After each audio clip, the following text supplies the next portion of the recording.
ಮಧ್ಯಾಹ್ನ ಮಳೆಯ ಕಾರಣದಿಂದ ಅರ್ಧಕ್ಕೆ ಪತ್ರಿಕಾಗೋಷ್ಠಿ ನಿಂತು ಅದನ್ನು ಮುಂದುವರಿಸ್ತಾ ನಾನು ಸಾಕಷ್ಟು ಮಾತಾಡ್ಬಿಟ್ಟಿದ್ದೀನಿ ಮಧ್ಯಾಹ್ನನೇ.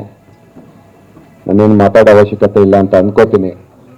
ಚಿತ್ರದ ಬಗ್ಗೆ ನೀವು ಕೂಡ ಬೆಳಗ್ಗೆಯಿಂದ ಸಾಕಷ್ಟು ಮಾಹಿತಿಗಳನ್ನು ಮತ್ತು ಒಂದಷ್ಟು ವಿಜುವಲ್ಸು ನಿಮಗೆ ಈಗ ಸಾಂಗ್ಸ್ನ ಚಿತ್ರೀಕರಣದಲ್ಲಿ ಸಿಕ್ಕಿದೆ ಅಂತ ಅನ್ಕೋತೀನಿ. ನನಗೆ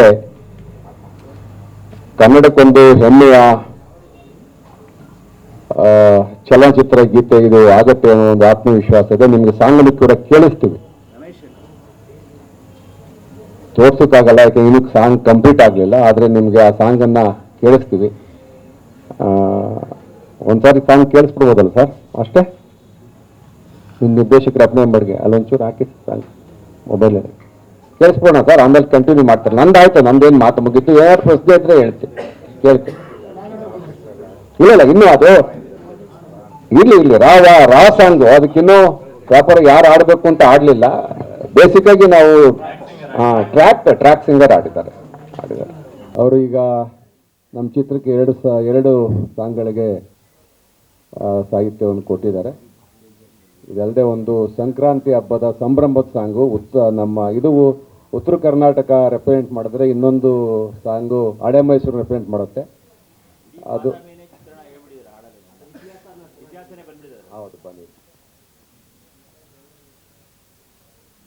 ಈಗ ನನಗೆ ತ್ರಿಲೋಕ ಇದ್ರದ್ದು ಒಂದು KG ಅದು ನಮ್ಮ ಕಾಂತಾರ ಸಾಂಗು ಕರ್ಮದ ಕಲ್ಲನ್ನು ಕೇಳಿದ್ಮೇಲೆ ನಾವು ನಿರ್ದೇಶಕರು ನಾವೆಲ್ಲ ಟೀಮ್ ಕರೆದು ಆಗತ್ತೆ ಸರ್. ಚೆನ್ನಾಗಿ ಮಾಡಿದ್ವಿ. ಹರಿಕೃಷ್ಣ ಅವರು ಅದಕ್ಕೆ ಭಾಳ ಪರಿಶ್ರಮ ಹಾಕಿ ಮಾಡಿದ್ದಾರೆ. ಇನ್ನೂ ಚೆನ್ನಾಗಿ ಬರ್ತದೆ ಸಾಂಗು. ಇದು ಟ್ರ್ಯಾಕ್ ನಿಮಗೆಲ್ಲ ಗೊತ್ತಿದೆ. ಇದು ಟ್ರ್ಯಾಕ್ ಆದ್ರಿಂದ ಇನ್ನೂ ಅವ್ರಿಗೆ ಇನ್ನೊಂದಿಗೆ ಮ್ಯೂಸಿಕ್ ಡೈರೆಕ್ಟರ್ ಎಲ್ಲ ತೀರ್ಮಾನ ಮಾಡಿದ್ರು. ಹರಿಹರನ್ನು ಬೇರೆ ಅದೊಂದು 2 ವಾಯ್ಸಲ್ಲಿ ಮಾಡಿಸ್ಬೇಕು ಅಂತ ಅಂದ್ರೆ ಅವರು ಶಂಕರ್ ಮಹಾದೇವನು ಆ ಥರ ವಾಯ್ಸಲ್ಲಿ ಮಾತಾಡಬೇಕು ಅಂತ ಹೇಳ್ತಾ ಇದ್ದಾರೆ. ಮ್ಯೂಸಿಕ್ ಡೈರೆಕ್ಟ್ರು ಇನ್ನೂ ಫೈನಲ್ ಆಗಲಿಲ್ಲ, ಅಲ್ಲೂ ಕೆಲಸ ನಡೀತಾ ಇದೆ.